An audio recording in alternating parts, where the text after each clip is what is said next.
নবী মূসার জমানায় এক ব্যক্তি ছিল, এই ব্যক্তির হাতও ছিল না, পাও ছিল না, শুধু জবান ছিল, কথা বলতে পারত।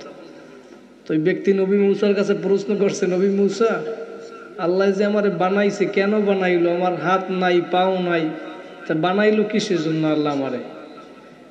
আপনি একটু আল্লাহর কাছে জিজ্ঞেস করি না, সমস্ত নবীদের ভিতরে আল্লাহর সাথে সরাসরি কথা বলছে নবী মূসা বেশি, কি ঠিক কিনা?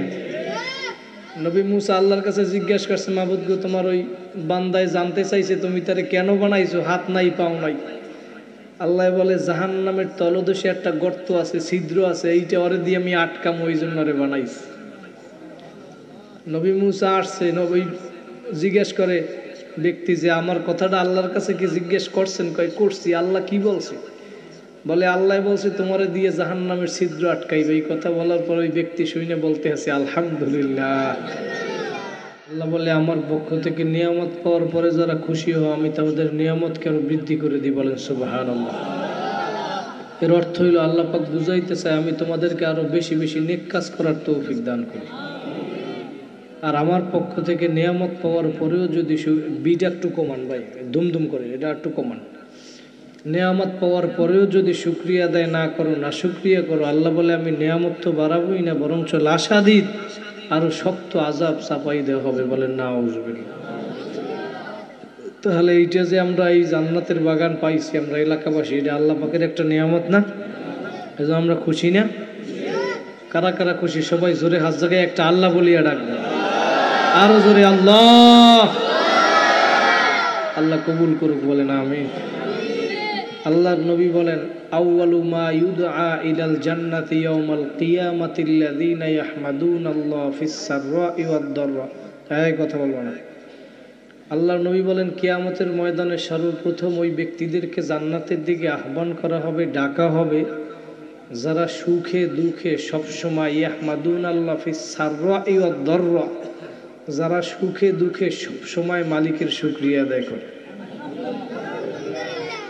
কিন্তু আমরা কিন্তু সবসময় শুকরিয়া আদায় করি না, ঠিক না? যদি কোনো কায়দায় একটু বিপদ হয় তখন কয় যে এই কথা কয় কেটা, তখন কয় আল্লাহ আমার উপরেই বিপদ দিয়েছে, আর কাউরে কি দেখে না? কয় কি কয় না? কয় আমি এত নামাজ কালাম পড়ি, পর্দা করি, এত চলার চেষ্টা করি, বাইসে বুঝছে, এরপরেও আল্লাহ বিপদ আমার উপরে দেয়। আল্লাহ তো আসলে বিপদ তারই দেয় যাকে মুহাব্বত করে। কথা বলেন ঠিক কিনা? আল্লাহ বিপদ দিয়ে পরীক্ষা করে, বেটা তোর অন্তরের মধ্যে আমার মুহাব্বত বেশি না দুনিয়ার মুহাব্বত বেশি? কথা বলেন ঠিক কিনা? পরীক্ষা করার জন্যই তো পাঠাইছে আল্লাহ পাক দুনিয়ায়, কি ঠিক না? নবী মূসার জমানায় এক ব্যক্তি ছিল, এই ব্যক্তির হাতও ছিল না, পাও ছিল না, শুধু জবান ছিল, কথা বলতে পারত। তো এই ব্যক্তি নবী মূসার কাছে প্রশ্ন করছে, নবী মূসা, আল্লাহ যে আমারে বানাইছে কেন বানাইলো? আমার হাত নাই, পাও নাই, তা বানাইলো কিসের জন্য আল্লাহ আমারে? আপনি একটু আল্লাহর কাছে জিজ্ঞেস করি না, সমস্ত নবীদের ভিতরে আল্লাহর সাথে সরাসরি কথা বলছে নবী মূসা বেশি, কি ঠিক কিনা? নবী মূসা আল্লাহর কাছে জিজ্ঞাসা করছে, মাবুদ গো, তোমার ওই বান্দায় জানতে চাইছে তুমি তারে কেন বানাইছো, হাত নাই, পাও নাই। আল্লাহ বলে, জাহান্নামের তলদেশে একটা গর্ত আছে, ছিদ্র আছে, এইটা ওরে দিয়ে আমি আটকাম, ওই জন্য ওরে বানাইছি। নবী মূসা আসছে, নবী জিজ্ঞেস করে ব্যক্তি যে আমার কথাটা আল্লাহর কাছে কি জিজ্ঞেস করছেন? কয় করছি। আল্লাহ কি বলছে? বলে, আল্লাহ বলছে তোমারে দিয়ে জাহান্নামের ছিদ্র আটকাইবে। এই কথা বলার পর ওই ব্যক্তি শুনে বলতে আছে আলহামদুলিল্লাহ। নবী মূসা তো রাগী মানুষ, ধমক দিয়ে কয়, তুই আলহামদুলিল্লাহ বললি কেন? এটা তোর জন্য তো সুখের সংবাদ না, এটা দুঃখের সংবাদ না? তোমারে দিয়ে জাহান্নামের ছিদ্র আটকাইবে, এটা কি সুখের সংবাদ? এটা তো দুঃখের সংবাদ। কিন্তু সুখে দুঃখে সবসময় নবী বলছে শুকরিয়া আদায় করতে, কি ঠিক না? শুকরিয়া আদায় করার কারণে এর দ্বারা আল্লাহ পাক আপনাকে বিপদ থেকে উদ্ধার করিয়া দেয়, আল্লাহ খুশি হইয়া। কথা বলেন ঠিক কি? এক রাজা ছিল, এই রাজার আঙ্গুল কেটে গেছে একবার। আঙ্গুল কাটার পরে উজিরে দেখে বলতেছে আলহামদুলিল্লাহ। রাজার আঙ্গুল কাটছে, এটা দেখে উজুরি আলহামদুলিল্লাহ বলছে, রাজার মাথা গরম হয়ে গেছে। এই হুজুরের আঙ্গুল কাটছে, ছাত্র যদি এটা দেখে কয় আলহামদুলিল্লাহ, ওরা একটা পিডেন মারবে না? এখন এই রাজাই বলতেছে, তুই আলহামদুলিল্লাহ কেন বললি, আমার আঙ্গুল কাটছে? এইটা বলার কারণে, অপরাধের কারণে ওই উজিরকে নিয়ে রাজা জেলখানায় বন্দি করছে।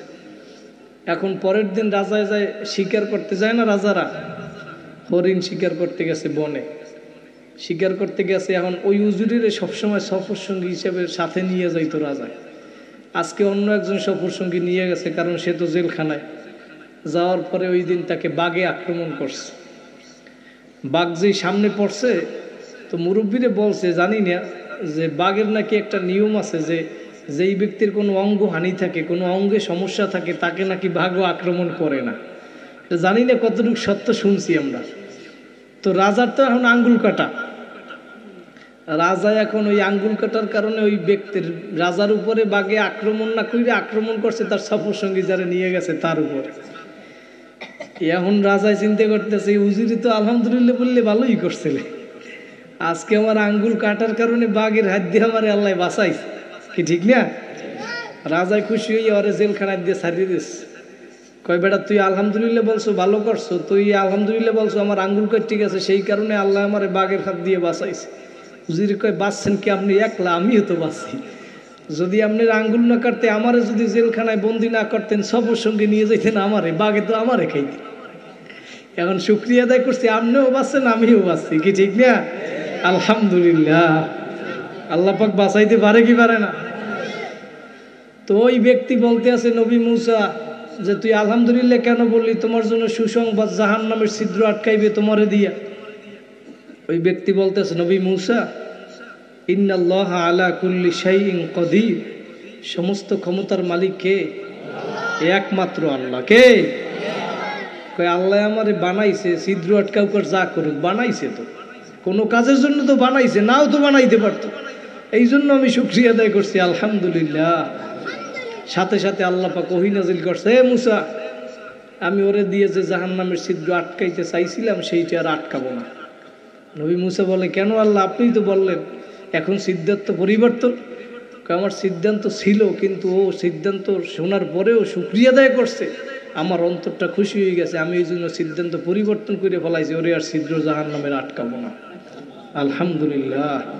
আল্লাহ পাক পারে কি পারে না? যেইটা বুঝাতে চাইলাম যে সর্ব অবস্থায় আমরা শুকরিয়া আদায় করবো, সুখে থাকি, ভালো থাকি, দুঃখে থাকি, সবসময় শুকরিয়া আদায় করবো, কি ঠিক না? আমার বুকের ভিতরে একটা কষ্ট আছে, একজন জিজ্ঞেস করছে ভাই কেমন আছো? ভালো নাই। কিন্তু তুমি যদি বুকের কষ্টটা চাপাইয়ে বলতেছো আলহামদুলিল্লাহ আল্লাহ আমারে ভালো রাখছে, আল্লাহ কবি বেটা দেখছো ওরে আমি দুঃখে রাখছি, বিপদ দিছি, ও এরপরে শুকরিয়া আদায় করতে আছে, আমি ওর বিপদটা দূর করে দিলাম। যা আল্লাহ পারে কি পারে না? মানুষের ক্ষমতা যেইখানে শেষ, সেইখান থেকে আমার মাওলার ক্ষমতা শুরু, কি ঠিক না? আল্লাহ পাক চাইলে তো সবকিছুই সম্ভব।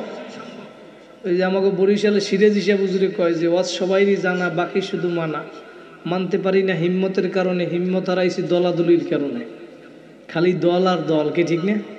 ওয়াজ এখন সবাই জানে, আপনারা যারা আছেন এখানে বহাই দিলে 1 ঘন্টা ওয়াজ করতে পারবে, এরকম অনেকেই আছে, কি ঠিক না? ওয়াজ সবাইরই জানা আছে, কিন্তু মানতে পারিনি আমরা, মানা আমাদের অনেকের ভিতরে নাই। কথা বলেন ঠিক কিনা? মানা লাগবে, কি ঠিক না? মানার ভিতরে কামিয়াবি, জানার ভিতরে কামিয়াবি না। আলেম ওই ব্যক্তি কি বলে, অনেকে কয় বেটা দেখছো এ কত কিছু জানে, অনেক বড় আলেম, কিন্তু আলেম তাকেই বলে যে জানে এবং মানে, তাকে বলে আলেম, কি ঠিক কিনা? এই জন্য যতটুকু জানতে হবে মানতে হবে, আর মানার জন্য আবার জানতে হবে, কি ঠিক না? এই মজলিসে আমরা আসছি, আগামী বছর এই মজলিস পাবো কোনো গ্যারান্টি আছে? আল্লাহ কবুল করলে আগামী বছর এই মাহফিল চলবে, আপনি আমি দুনিয়ায় থাকবো, কোনো গ্যারান্টি আছে? এই মাহফিল শেষ করে আবার বাড়ি যাব, তারও কিন্তু কোনো কি নাই, গ্যারান্টি নাই। এই জন্য দুনিয়ার ভিতরে আসছি একদিন, যাব একদিন, নেক কাজ কইরা নবীর সুন্নাত তরিকায় চইলে কবরে যাওয়া লাগবে না, কি লাগবে না? আমি শুরুতে একটা আয়াত পড়ছি 3 নম্বর পারায়, আল্লাহ বলে কুল ইন কুনতুম তুহিব্বুনাল্লাহ ফাত্তাবিউনি ইউহিব্বুকুমুল্লাহ। হে নবী আপনি দুনিয়ার মানুষদেরকে জানাই দেন, তোমরা যদি আমাকে পাইতে চাও, আমারে ভালোবাসতে চাও, আল্লাহ বলতে আছে, তাহলে তোমরা ফাত্তাবিউনি, নবীর অনুসরণ করো। কার অনুসরণ করো? যদি নবীর অনুসরণ করো কি হবে? ইউহিব্বুকুমুল্লাহ, আল্লাহ তোমাদেরকে ভালোবাসবেন 1 নাম্বার, ওয়া ইয়াগফির লাকুম যুনুবাকুম, 2 নাম্বার তোমাদের গুনাহ খাতাগুলি আল্লাহ মাফ করে দেবেন, কারণ আল্লাহ তো দয়ার মাওলা, কি ঠিক না? আল্লাহু গফুরুর রহিম।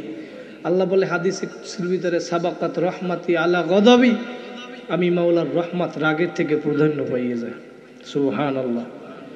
তাহলে আল্লাহ মাফ করার জন্য অপেক্ষায় থাকে, বান্দাবান্দি কখন আমার কাছে মাফ চাইবে। দুনিয়ার মানুষ আসামিকে খোঁজে শাস্তি দেওয়ার জন্য, কি ঠিক না? আর আল্লাহ আসামিরে খোঁজ করে মাফ করার জন্য। দুনিয়ার মানুষ শাস্তি দিয়ে মজা পায়, আমার মাওলা মাফ কইরে মজা পায়। আমার মাওলা তো দয়ার মাওলা, কথা বলেন ঠিক কিনা?